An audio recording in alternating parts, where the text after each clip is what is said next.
સ્વામિનારાયણ ભગવાનની જય, લક્ષ્મી નારાયણ દેવની જય, શ્રી નર નારાયણ દેવની જય, શ્રી ગોપીનાથજી મહારાજની જય, શ્રી રામચંદ્ર ભગવાનની જય, શ્રી દ્વારિકાધીશની જય, શ્રી હિન્દુ સનાતન ધર્મની જય, શ્રી ઓમ નમઃ પાર્વતી પતિ હર હર મહાદેવ હર.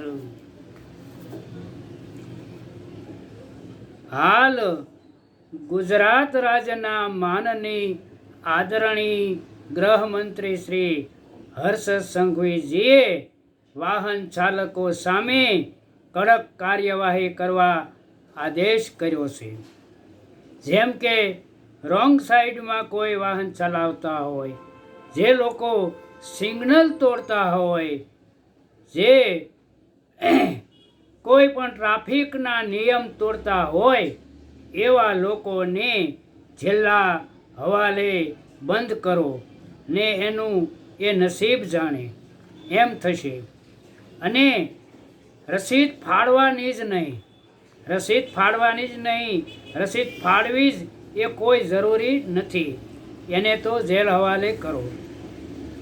ગુજરાત પોલીસે એવું નક્કી કર્યું છે કે કોઈ પણ નાગરિકોને ખોટી રીતે હેરાન કરશે તો પોલીસ પર પણ FRI દાખલ કરવામાં વિભાગ કે સરકાર ક્યારેય ચૂકશે નહીં. તો માનનીય ગૃહમંત્રી શ્રી હર્ષ સંઘવીજીને નમ્ર નિવેદન અપીલ કે વાહન ચાલકો નિયમ તોડે તો એને જેલ ભેગા કરો એવો કડક આદેશ આપ્યો છે.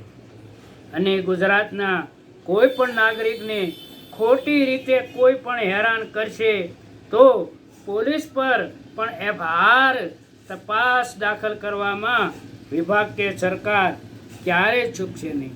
આવો માનનીય ગૃહમંત્રી શ્રી એ આદેશ આપ્યો છે. તો મહુવામાં 185 વર્ષ જૂનું સ્વામિનારાયણ મંદિરમાંથી મૂર્તિઓ રાતોરાત લઈ જનારાઓની સામે કેમ કોઈ કાર્યવાહી નહીં? પુરાતન મંદિરને તાળું માર્યું છે અને બીજા ગેટે દિવાલ છણી દીધી છે, ધજા ઉતારી લીધી છે, મંદિર સુમસામ અંધકારમાં ધકેલી દીધું છે. હજી એ મંદિરમાં શંકર ભગવાન, ગણપતિજી, હનુમાનજી મહારાજ અને શિવજીનું લિંગ, આ મૂર્તિઓને અપૂજ્ય કરી દીધી છે.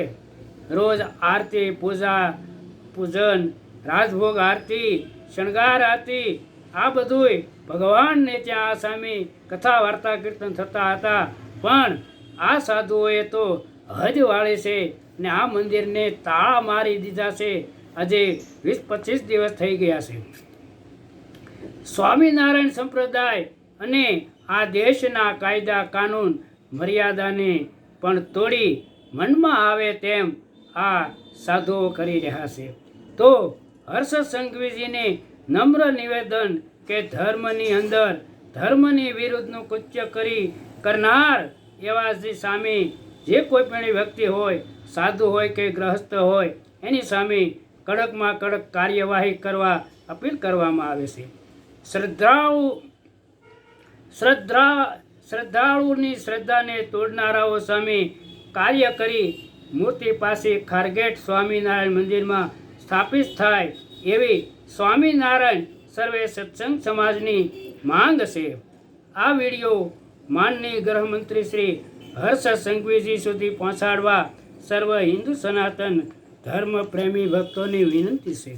અને બીજું, સ્વામિનારાયણ મંદિર મહુવામાં ખારગેટમાંથી તારીખ 11/12/2024 રાત્રિના 12 વાગ્યા પછી મૂર્તિઓ ચોરી લઈ ગયા છે. તે એક ફોજદારી ગુનો બને છે. જે 186 વર્ષ પુરાની આ મૂર્તિઓ તે લઈ ગયા છે. લઈ જનારા સામે મહુવા પોલીસ સ્ટેશનમાં અશોકભાઈ બાબુભાઈ ભાલાળાએ નિત્ય સ્વરૂપ સ્વામી સરદારવાળા અને મહાપુરુષ સ્વામી મહુવા, સ્વામિનારાયણ ધામ પતિત પાવન સ્વામી સરદારવાળા તથા અન્ય અજાણ્યા મળતિયાઓ વિરુદ્ધ અરજી આપી છે. અશોકભાઈ બાબુભાઈ ભાલાળાએ અરજીમાં જણાવ્યું કે ભારતની સર્વોચ્ચ અદાલતમાં પ્લેસ ઓફ વર્શિપ એક્ટનો કાયદાને પડકારવામાં આવી છે. તેના સ્વરૂપમાં તારીખ 17/2/2025ના રોજ ફાઇનલ હિયરિંગ થાય ત્યાં સુધી તેના સ્થળના સ્વરૂપમાં કોઈ પણ ફેરફાર કરવો નહીં તેવો મનાઈ હુકમ કરવામાં આવેલો છે. અદાલતનો મનાઈ હુકમ હતો છતાં કાયદો અને મનાઈ હુકમની પણ મર્યાદા તોડી આ ન કરવાનું કૃત્ય આ સ્વામીઓએ કર્યું છે. મૂર્તિ લઈ જનારાઓ સામે ગુનાહિત અપ્રવેશ, ઘરફોડી, ચોરી, ગેરકાયદેસર અટકાયત, શ્રદ્ધાના કેન્દ્રમાં સ્થાનમાં ચોરી થતા ફોજદારી ગુનાઓ કર્યા છે. તેઓની સામે કાનૂની કાર્યવાહી કરવા ફરિયાદ કરેલ છે. ફરિયાદી પોતે સર્વોચ્ચ અદાલતમાં રીટ પિટિશન સિવિલ નંબર 1246/2020 ઓફ વર્ષી એક્ટના કાયદાને પડકારવામાં આવ્યો છે.